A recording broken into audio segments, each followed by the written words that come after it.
Hindi tutol pero hindi rin lubos na sumasang-ayon ng ilang senador sa inanunsyong 50 pesos na aumento sa sahod para sa minimum wage earners sa National Capital Region.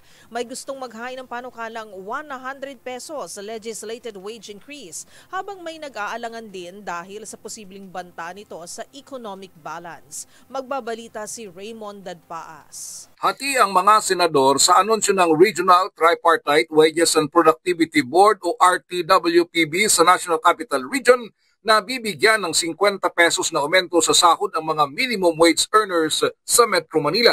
Ayon kay Senate Pro Tempore Jinggoy Estrada, anumang pagtaas sa sahod ay welcome sa mga manggagawa. Kailangan ito para makaagapay ang mga manggagawa sa tumataas na presyo ng mga bilihin.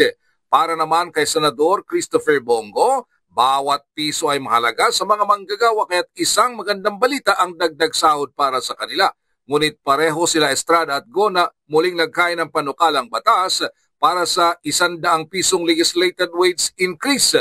Ito yung panukalang batas na umabot na sa advanced stage ng legislation ngunit hindi na pirmahan dahil 200 piso ang gusto ng Kamara de Representantes. Totoo lang, habang tumataas yung bilihin ay kulang po yung 50. Kaya sana po may pasa itong 100 at dapat nga noon pa ito eh. Nandiyan na, pinasa na namin dito.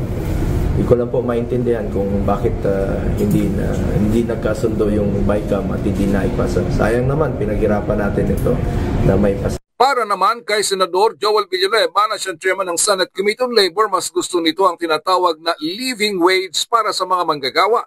Paliwanag ni Villanueva, kailangan balansehin ang sahod ng mga manggagawa sa tunay na kanilang pangailangan sa gitna ng napakataas na presyo ng mga bilihin.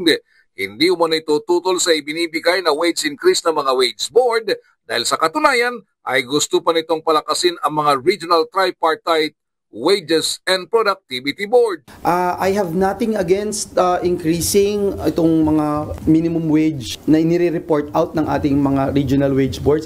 In fact, I wanted to strengthen our regional wage boards. I wanted to make sure that they are using the right data. Para sa MBC TV Network News, ito si Raymond Dadpaas ng DZRH, una sa Pilipinas, una sa Pilipino.